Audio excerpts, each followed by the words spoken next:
Happy Thursday, everybody. Josh here with On the Wrong Lead for another episode of You Gotta Be Shot-Tinning Me. Joined as always by Mr. Matt Carlson. Matt, how are you doing? Doing all right. Doing all right. It's a little bit earlier this week. We got Friday night for us or Saturday morning rather than the traditional Sunday card. So as soon as we say it's getting back on schedule, it's not. So hey, but this is normal apparently. So I was laughing because I was, I was thinking about messaging Andrew because Andrew and I with Drink and Champagne, we had a normally scheduled night to record, and like occasionally every once in a while I'd be like, oh hey, we can't do this day, let's do the next day, and we would move a little bit, and then at some point it just turned into utter chaos. Like, hey, I'm traveling one week, he's traveling another week, and like we're just like going back and forth, just trying to find time. And we know, with all podcasts, right? A lot of people tend to listen to them more uh, on their commute to work. For those people who still commute in, or people listening to them during work hours during the week. So we definitely, like, just like looking at analytics and stuff, like when I put something out on like a Friday or a Saturday, like the listening and viewership is much lower than when I put it out like on Tuesday or Wednesday. So we're trying to get more on the regular schedule, try and get these out, at least a full day before the card run, especially for Shot Tin, because as much as we're trying to give nuggets of stuff that's long lasting, right? I mean, hey, we're talking about 3 races that are going to happen at a certain point in time. You want to listen to that before the races go off. gets to the goods. Yeah, but I'm sitting here thinking about, oh, I should message Andrew, like try and figure it out, and then I was thinking about our schedule where we're just like Hong Kong is just fucking with us at this point, where it's Friday one week, Saturday one week, and then like over the kind of like Christmas holiday break that you and I both had. I mean, it was just like roll the dice. Did they run today? Maybe yes, maybe no. But yeah, it's hopefully here in the coming weeks. We're gonna try and get this out on like I said, at least a full day out, Thursday night, Friday night, depending on when the races are running. But just to add to the utter confusion, obviously last time, we spent some time waxing poetic about the olden days of craft beer. Today I did wine tasting. So I had after work, my wife and I, there is it's a little like winery. It's a chain winery that we have a membership to. And as part of the membership, you get like 3 bottles of wine every month, and you get a free tasting, right? Which is kind of funny because it's like the same fucking wine every week, or every month you go, but it's like they add in the wine of the month. So, but it's a good time. I mean, the wine is all very passable. It's palatable, right? It's well, I'm not gonna say it's the best wine I've ever had, but it's good enough. And yeah, we just go and have a couple glasses of wine there. We had dinner there. They also have a restaurant, so it was a fun little date night. But yeah, I'm not really a huge wine guy. Normally, if I have wine questions, we have our friend Alex and Nick in the Discord, who I generally ask if I have any questions about wine. But I will tell you, Matt, Nick is coming into Chicago. He has booked one of my favorite restaurants in well, I'll say in Chicago, but the funny thing is I've never been to the location in Chicago. I've only been to the one in Vegas, but they only have 2 locations. The Steakhouse Bavette's. And Nick messages me. He's like, "Dude, what's up with the wine list here?" As if like I would know what is up with the wine list Is at that, is this that restaurant. good? Is it bad? Yeah, They I have mean, yeah. categories. There's reds. There's whites. It seems fine. I'm just like I don't know, man. I don't know what's up with the wine list. You tell me. Um, although I will say that like their wine list is a little bit more limited. Like we went when we were in Vegas last time for NHC. We had dinner at Craft Steak, which is in MGM Grand. It's one of my favorite restaurants in Vegas. Great steakhouse, and they're like asking what kind of wine you want, and we're like looking at the list. They send out a Somm, right, and he's talking. The guy looks like Stanley Tucci, and literally Sheldon, our buddy Sheldon, he turns to him and goes, "Has anyone told you look like Stanley Tucci?" And he goes, "Every single day." He's like, and so I mean, the guy legitimately looked like Stanley Tucci, and they're like we're looking at this wine. They give us an iPad. You're scrolling through an iPad looking at all the wine, right? Bavette's wine list is not that, right? They got the standard like, hey, here's a one pager that's got way more wine than you probably know what to do with. At least for us normal folk, I'll say. And yeah. Apparently Nick was not happy with it. But hopefully when he's in town, we'll be able to get together, get some cocktails. Perhaps a new GIF will come out of it. Because last time we went out for drinks, he was singing along, having a good time, and I thought we got a good GIF out of it. But are you a big wine guy at all, Matt, or are you No, just kind of I like, have hey, no whatever? idea what I'm doing. It's one of those things where if I have a beer list, I can tell you everything about it, and talk about terroir when it comes to hops and things like that. As soon as you get into wine, it's just not my thing, right? Whatever genetics I have, red wine gives me a hangover. White wine, it's fine, it's serviceable, but really could not tell you a damn thing about it. So it's where my Yeah, knowledge stops. yeah, yeah. I know, right? Isn't it funny? Like back when I was like really, really into craft beer. Not, I mean, I still am, but like I'm at the point where it's like I know what I like. I mean, I'm actually wearing a Revolution Brewing Revolution Brewing hoodie here, but like I know what I like for the most part. I don't really stray from it. Like yeah, hey, someone's got a new IPA, like I pick it up or try it once. But like back then, like when the experimental hops are coming out, I mean there still are a bunch of them, but you know they were like named like M276, and it's just like oh this hop out of Australia, right? And it was like the big thing, and yeah, I could tell you everything about it. I could tell you, friggin' you give me a hop. I'm like, oh yeah, it's an Australian hop. Yeah, gives. What's the one? Oh, or remember Vic Secret when Vic Secret came out and Mm-hmm. they started putting that in everything. I mean, let's go really far back. Remember when Citra came out? Oh man, blew everyone's fucking mind, dude. Yep. Zombie Dust, Zombie Dust, and all Citra hopped pale ale was just like you couldn't keep this stuff on shelves. And I mean, like I just remember I there was a group of guys I'd play video games with, and they'd be like, "Wait, you can get Three Floyds up there? Can you get Zombie Dust?"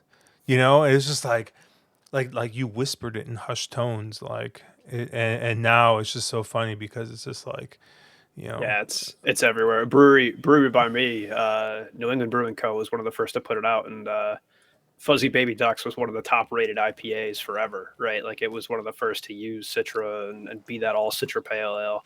And now you can get a 6 pack of it for like $9, and it's great. It's a great beer, but man, it is just one of those beers that everyone started doing, and they, unfortunately, kind of lost that edge of what that beer was. But I mean, they're still wildly successful, and they took it in stride, right? They view it as they're like the pioneer of what that was, and I mean, they're a fantastic brewery. But yeah, no, it's beer has changed a lot, right? I mean, it's like you said, you can go out and get an IPA at a gas station that's used to be something you had to wait in line for. So yeah. hey, good and bad. It's so funny, and just like the different places that it went, right? Like, I don't know about by you. Smoothie beers. Have you had a smoothie Yeah, plenty. beer? I'm not a fan, but there's some sitting in my fridge still Right. that you can get through half of it, and then this can starts getting thicker and thicker, and Yeah. you You gotta get roll so it. You gotta roll it before you pour it out and stuff. yeah. Then there's obviously like the milkshake IPAs, and then like the pastry stouts, and like I wonder how I ended up diabetic, right? And I think it's just all the sugar that they're pouring into this friggin' beer. It's just insane. And I just remember there is a brewery by me called More Brewing, and same thing, right? Like they were like the it brewer for a while, and like all the releases would sell out right away. You had to wait in line, all this stuff. But they had a brew pub, and oftentimes, and you've probably seen this too, right? At a certain point, and you started to see kind of the seas change, where it was beers would come out and you just couldn't get them. You'd go to the brewery, you couldn't even like taste them, right? They maybe if you got there the day that they released it, you could have it. But then like there's like that middle ground now where now like there were and I mean there's a lot of just like stuff that you can find on the shelves now too that you couldn't before. But now even some of these like hot releases, it's like if I go to the brewery, like they might not have it to like I can't buy a 2-pack or a 4-pack, whatever they're packaging it in anymore. But they have it on tap. They'll have it on tap for weeks, right? I'll go to Revolution. Revolution does their barrel aged stuff, and then they'll do variants on it that are only available on tap, and they have release parties. I've gone like the weekend after these release parties, they still have it on tap. So like that kind of stuff with the real limited stuff, which is like the stuff that I still like, and I still chase after. I love going to Revolution, trying those barrel aged things, and the variants that they do. But I don't know. Like I feel like at a certain point, like once again we're waxing poetic about beer, but they like especially with the stouts, some of them kind of lost their way, where they just got way too sweet and sugary, and like I remember like the first time I had like a s'mores stout, and I was like, oh, this is really good. And then like all of a sudden they're like, oh, here's a Neapolitan ice cream stout, and I'm like, cool, I can have like one of these, and that's all right. And then it's just like they keep on releasing the same beer with like all these like crazy variants, and more was just like poster boy for it. And like there's like that app, it's called Ozenair or something, whatever the beer app is called, Ozenair or OZNR, and I would look and I'd be like, oh, Moore's got a new release. Cool. Maybe it's that another pastry stout. And it's just like, like I could split one with my wife, and like, it's like, cool. I'm glad I tasted that. That is way too sweet. But I don't know, man. There's some people who just can't get enough of that sweet stuff. And, I don't know. I feel like I'm more on like I'm more on like the barrel aged stuff, maybe more bitter flavors like coffee and stuff like that and adjuncts. I mean, vanilla is always good, but yeah, it's pretty crazy. I think what some of these people are just like pumping out, and I'm like, dude, this is like literally there's probably got to be 100 grams of sugar in this can. Like I don't even know, but Yeah, we talked a little bit about Beer Fest last week, and my favorite one when I was just out of college was in Boston. Called the Extreme Beer Fest. It was something that we went to every single year, and at some point, like you said, right, it shifted from people doing some really innovative stuff out to who could make the booziest stout and the hot, the thickest IPA and things like that, right? And part of the reason I started brewing, and it's funny, people are like, "Oh, like, can you brew a New England IPA?" It's like, yeah, but why the hell would I, right? Like, I could go out and buy a million of them. You know what? Nobody brews anymore, like a brown ale, like those styles, a porter, like a normal 5% porter or a saison. Does anyone brew an actual saison anymore? No, you can't even find them, right? They don't exist. Yep. So last I checked, there's 27 different categories of beer, all with these sub styles, and most breweries put out 2 of them. So, there's an untapped world of beer that used to exist that just doesn't anymore, because and I get it, right? If you own a brewery, you own a business, you got to make what sells. But I don't have to drink it if I don't want to, if I'm sick of it. So, dude, anyone out there, brew a brown ale, I'll come to your brewery. So there's this brewery by me called Noon Whistle. And they called themselves Noon Whistle because they used to brew low ABV beers, right? Like the Noon Whistle, like you people like basically lunch beers, right?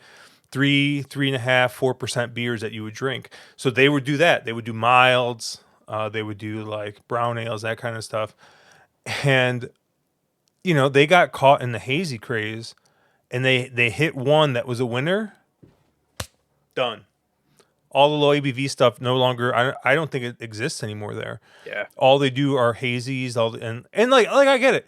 Like you have like if you want to stay in it as a brewery, like you gotta brew what's hot because people are very fickle at this point. There are so many choices, like you gotta get it out.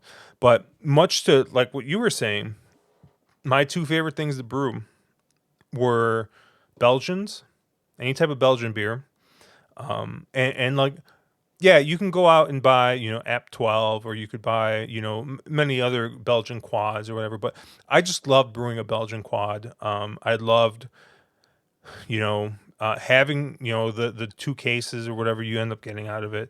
And I would give them as gifts and give them to people. And I would be like, hey, look, I'm giving you like 3 or 4 of these bottles.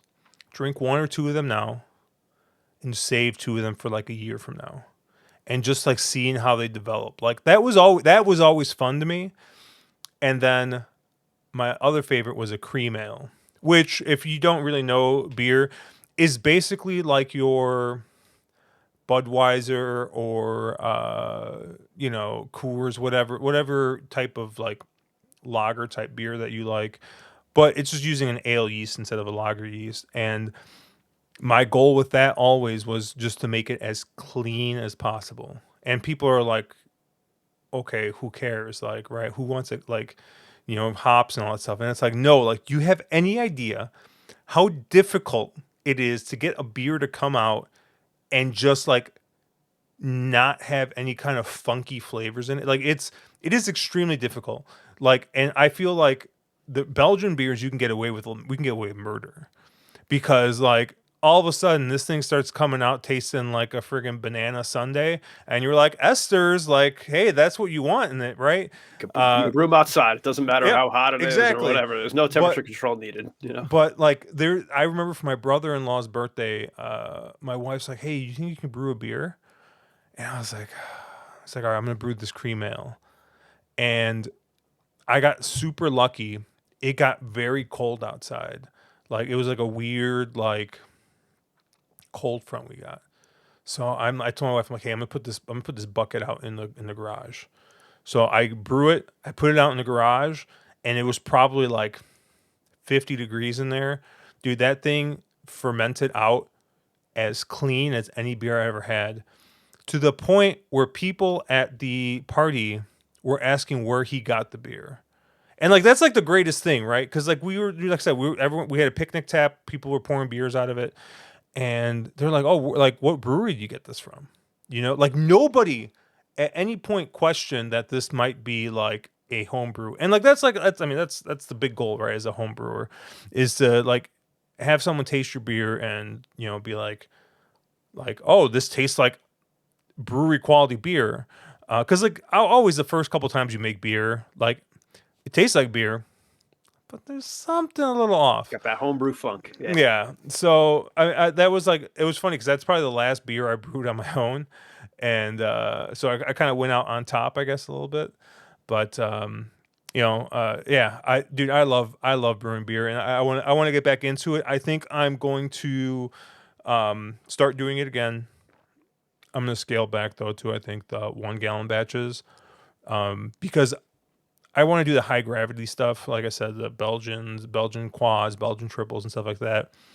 You get it, 8 to 10 beers or what, or I forget how many, 12 ounces you get out of that.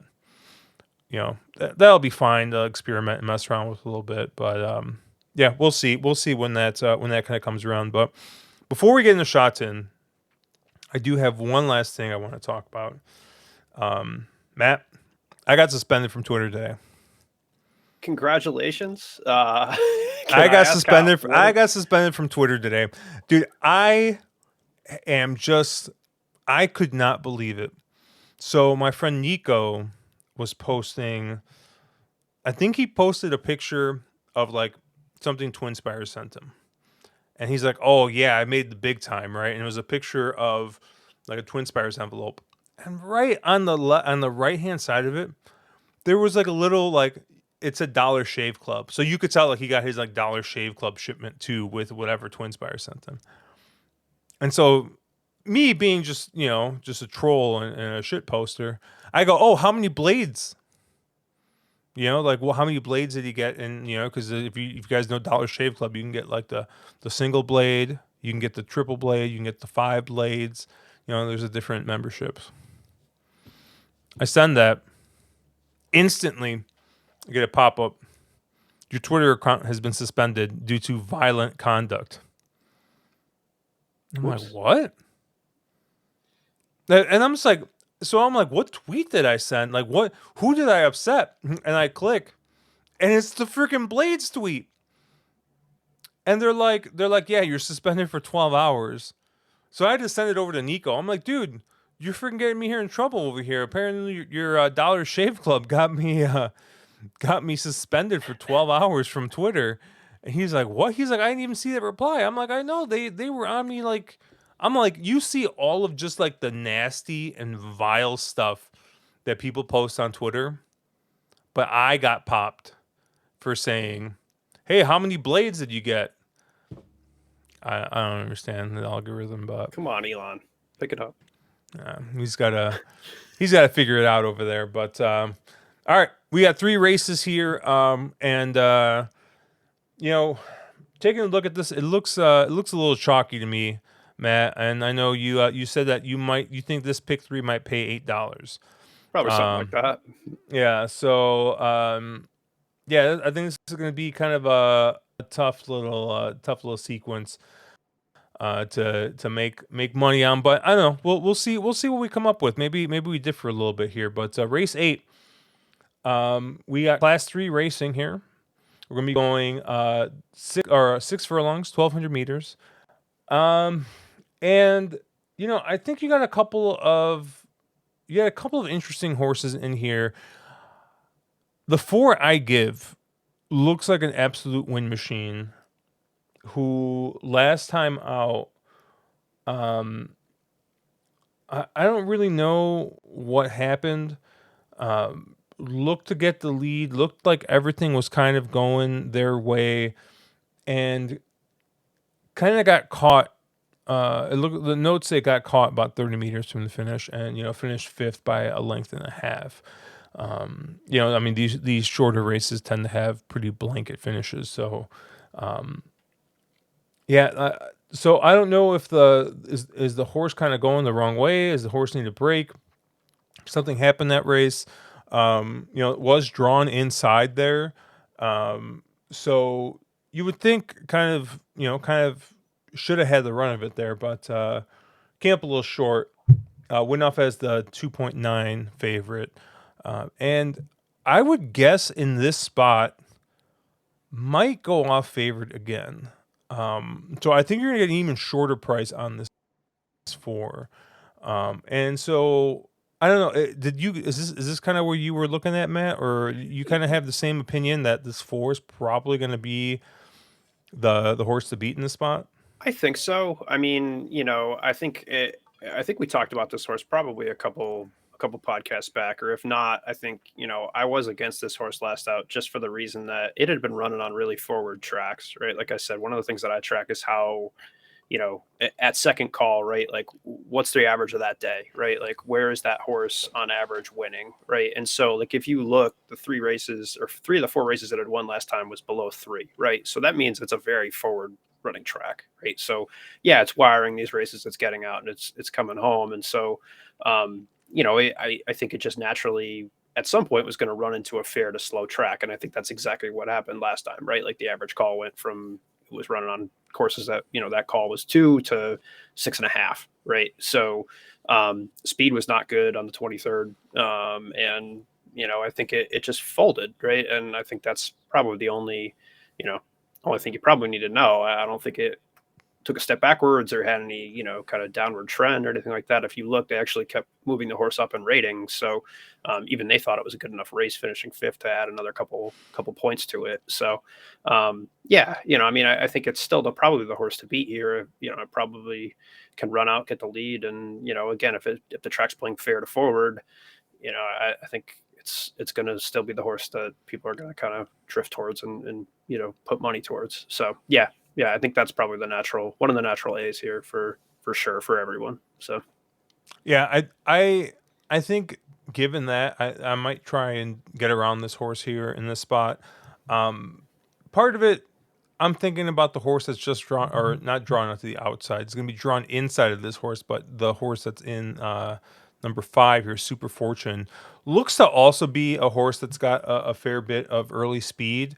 Um, so I do think the 4 is going to is going to have a little bit of company. If you look two back, obviously kind of looked like to be a lone leader and kind of won. One thing I will say is we're at the C+3 configuration in this race, which means the rails are going to be out a little bit, or out as far. I think it's as far as they go out. Yep. So, um, in America, we tend to think that helps these speed horses. So, maybe something to think about there. Watch how the track's playing. But the 4, I have a question mark next to it. I probably won't use because I do think the rest of the sequence kind of does look a little chalky. So I'm going to use two other horses. I think the 2 Cotton Fingers coming in here, lightly raced horse, has only got 4 starts with 2 seconds here. And, I think with getting a little bit more pace in this spot, I think you do have a couple of like I said, the 4 and the 5 both want to go. The 6 is kind of a forward horse. The 9 can kind of flash some speed as well. Um, so I think with a little bit more pace in this race, whoa, sorry, my mouse is stuck. The 2 Cotton Fingers here, I think, it has every right to improve. Seems to be kind of coming into a. It's usually one that it looks like on and off kind of form cycle here. So this is going to definitely be the improvement of the form cycle here. And so I could see this horse taking a little bit of a step forward here, and might just have enough to win. Gets Hugh Bowman aboard, which I think is a plus here, and I just think it's going to offer you a little bit more value than the 4 is going to. And then the other horse that I'm a little interested in, and it was funny, we were talking a little bit before the stream, and I was kind of laughing at the notes that the clockers had for the 7 here, Starline. First time starter here in Hong Kong, but in 3 starts has got 1 win in 2 seconds over in Australia, and has run at various distances at 6.5, has run the mile. And I just think that, like I said, this is a horse that's shown really, really great form. Australia obviously is the home of probably the best turf sprinters in the world. So this is a horse that was able to win a maiden pretty quickly, second up, and finish second in 2 other races there. So yeah, I think this is a horse that's coming in here that's got a little bit of form. Looks like maybe the barrier trials haven't been the best, and the clockers aren't really super impressed with this 7. But I'm guessing you're going to get a price. Hong Kong does not tend to bet these outside horses or these outsiders that are shipping in all that much. So I'll go with the 2 as my A, and I'll go with the 7 as kind of a B in this spot.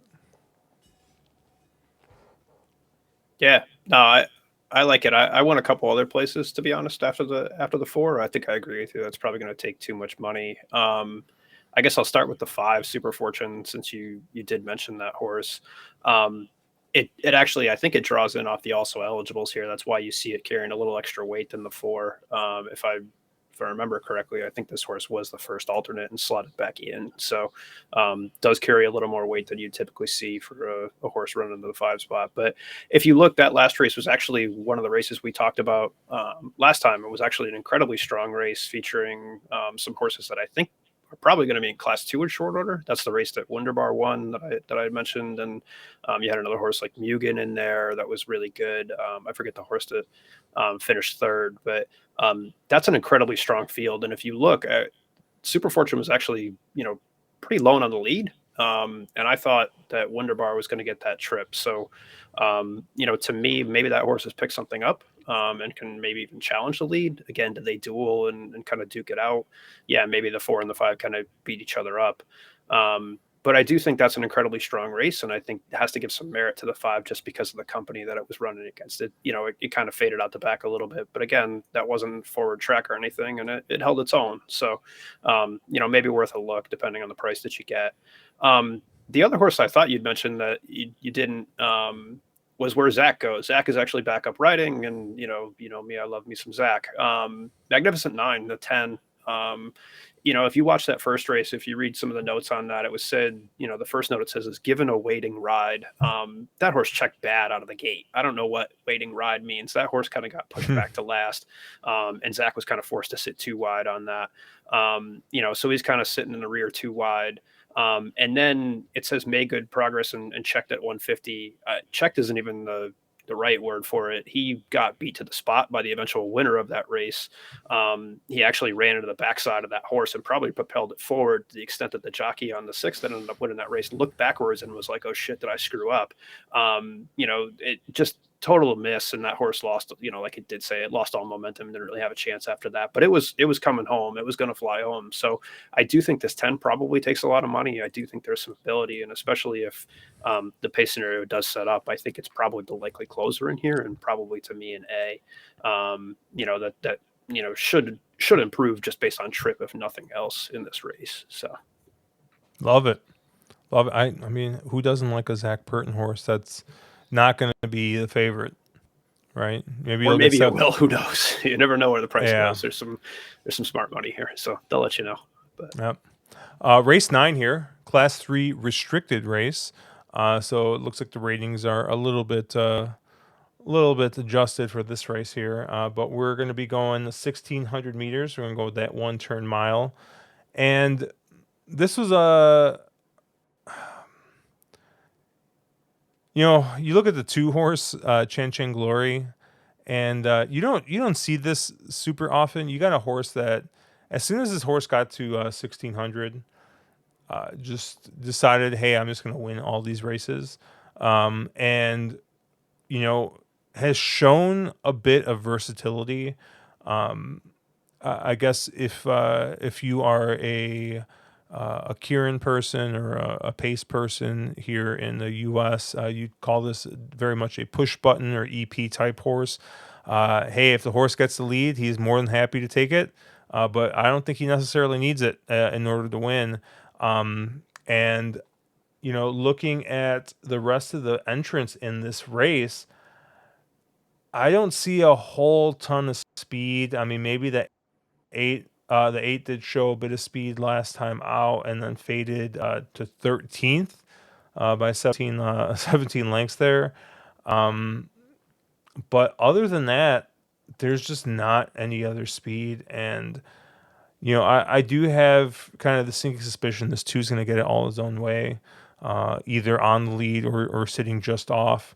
And I think the 2's going to be pretty tough to beat in this spot. This horse was in Class 4, rocketed up to Class 3, and then just rattled off 2 additional wins. So, that, I mean, is basically at the top of Class 3, and another good running here is going to shoot this horse into Class 2. And I really just don't see that really stopping for this horse. So I think the 2 Chan Chen Glory is going to be pretty tough to beat in this spot. To your point from last race, my loan, I have this horse written down as an A as well, but it's probably more of a B type. Simple Hedge, the 5 horse for Zach Purton and John Size.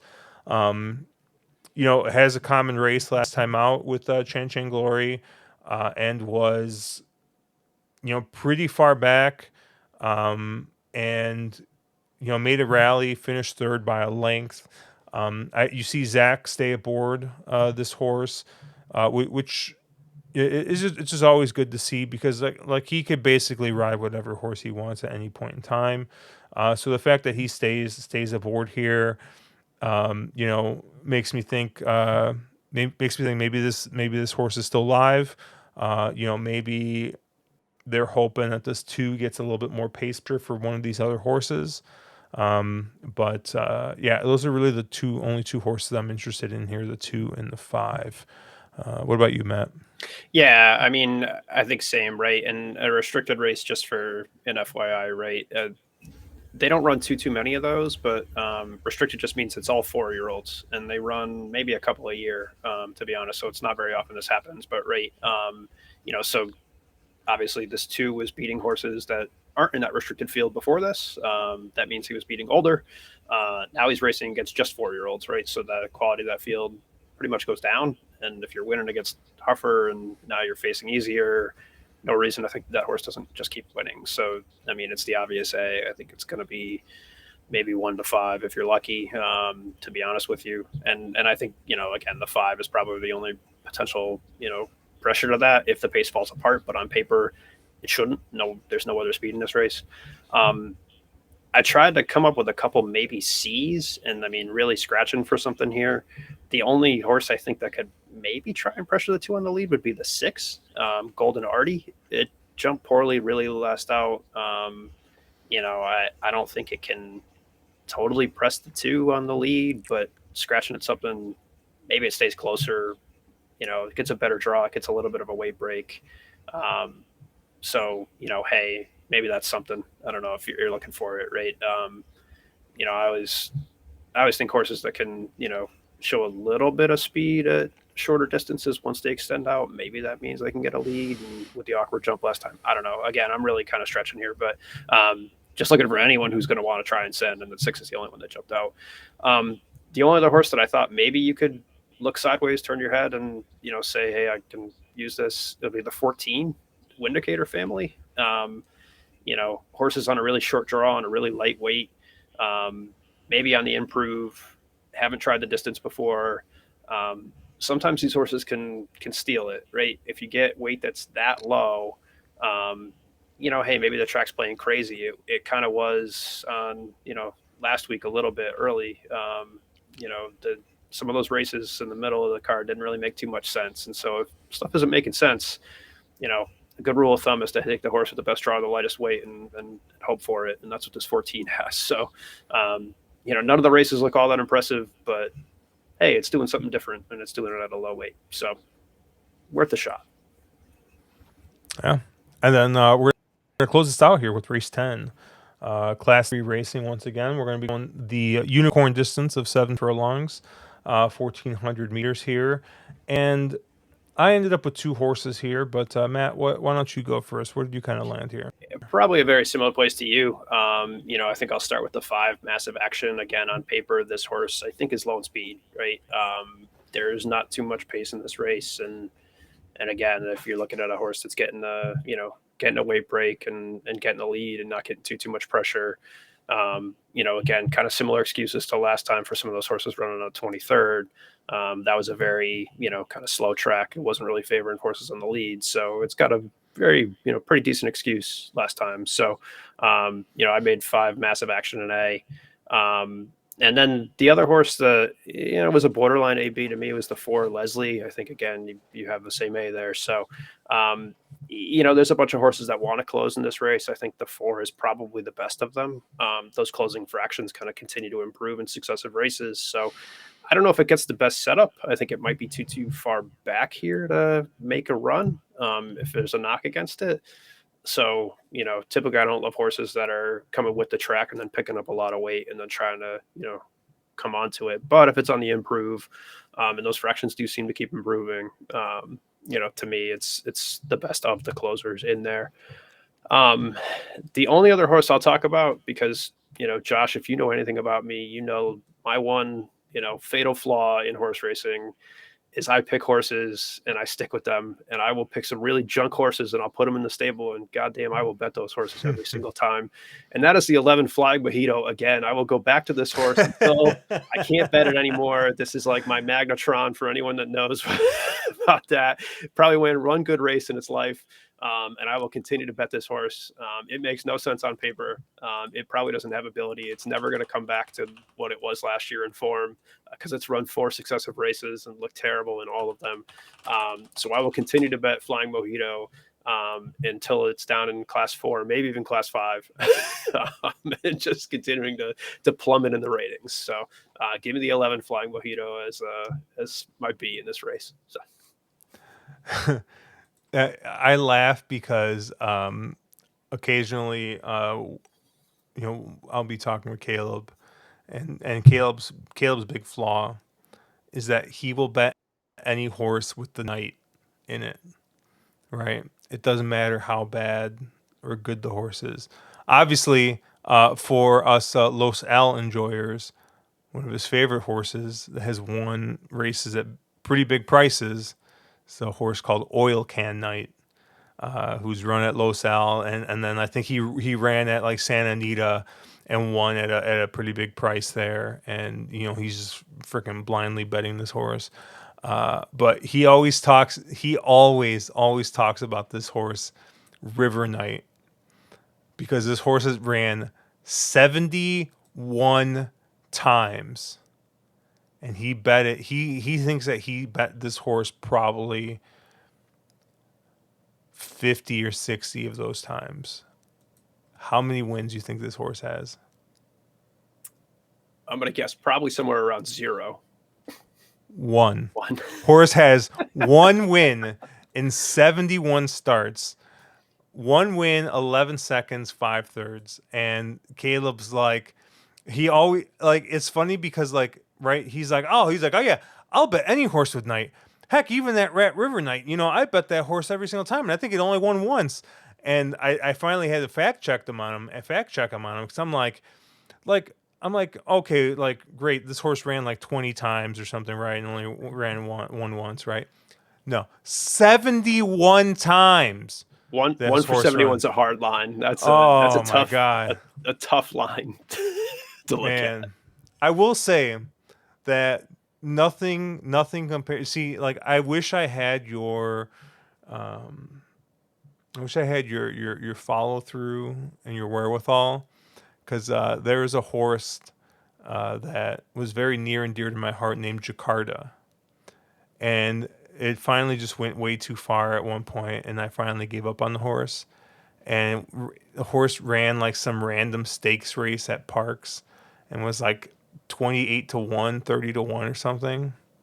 And sure enough, the horse wins, to the point where I'm getting DMs from people congratulating me because they know how often I bet this horse.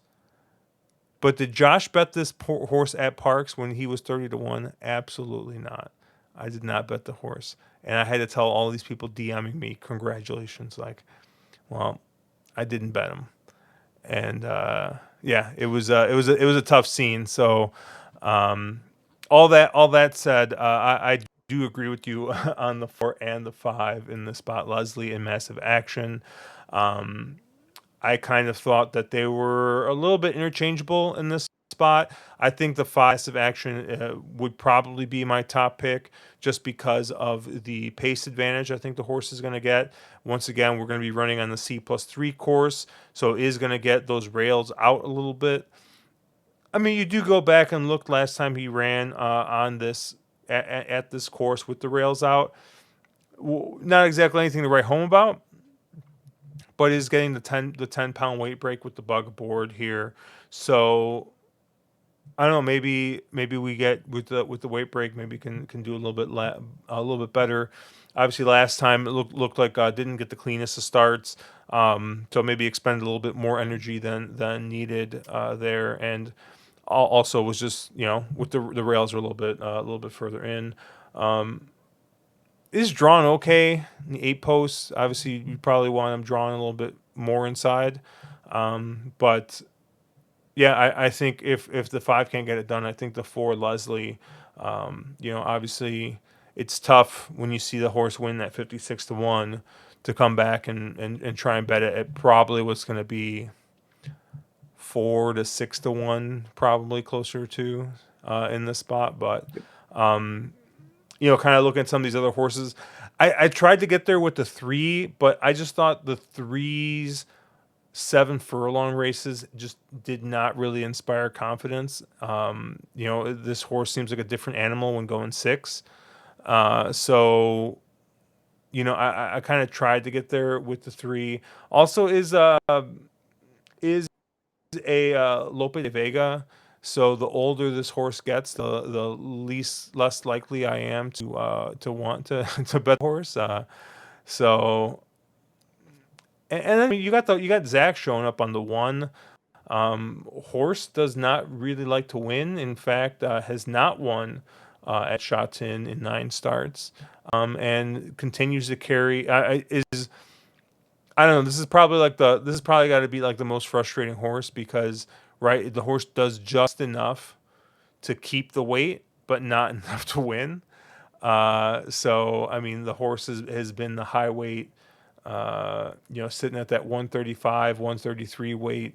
I mean, last 4 starts, but hasn't won. But you get Zach aboard here, and I mean, maybe Zach's enough to make that length and a quarter that he needed last time out. I'm not really sure, but I thought maybe you could make a case for the 1 and the 3 here. Pick 3. Obviously, there's the consolation, so it does always. Hey, if you're gonna go 1 or 2 extra wide in the last leg, I'm not saying to go like 5 or 6 wide, but hey, maybe if there's a horse you think it's got a shot, you toss it in there, get a consi payout as a bonus, or maybe the horse wins. But yeah, I'm 4 and 5 as A's, and maybe the 1 and 3 is kind of B's or C's in the spot. But yeah, I think that's going to do it for us. I mean, anything else in the card that you looked at that really stuck out to you, or? Not really. There's a race right before that where I forget who's running race 7, but it looked pretty chalky as well. Who's the big name horse that's running in there? Galaxy Patch. So you get Galaxy Patch back too. So you kind of can get 4 races in a row that might even chalk out. So back half of this card might not be so interesting, but high confidence plays sometimes can be interesting if you play them the right way. So Hey, you'll be you'll be asleep by the time those races go out probably. hopefully. B, hey, last week or 2 weeks ago, maybe it was 2 weeks ago. There's like a trifecta I played that was basically like first choice over second choice over like third or fourth choice or something like that. But I played it, I think, for like $5 or $10 or something like that, and yeah, I came back and paid $18, but I had it 10 times. It's like money's money. If you maybe you gotta look at those vertical. Hey, vertical men have it so easy. They just have it so Always. easy. So maybe you got to become a vertical man and look at those quinellas and trifectas. But yeah, I think that's going to do it for us. Obviously, check us out at wrong_lead on Twitter. Not at Cherry Drank since I am suspended for the rest of the night. But Matt is at Slowed and Steadied. I probably hit the wrong button, but we're going to go with this. So Happy New Year. have a good weekend, guys. Good luck.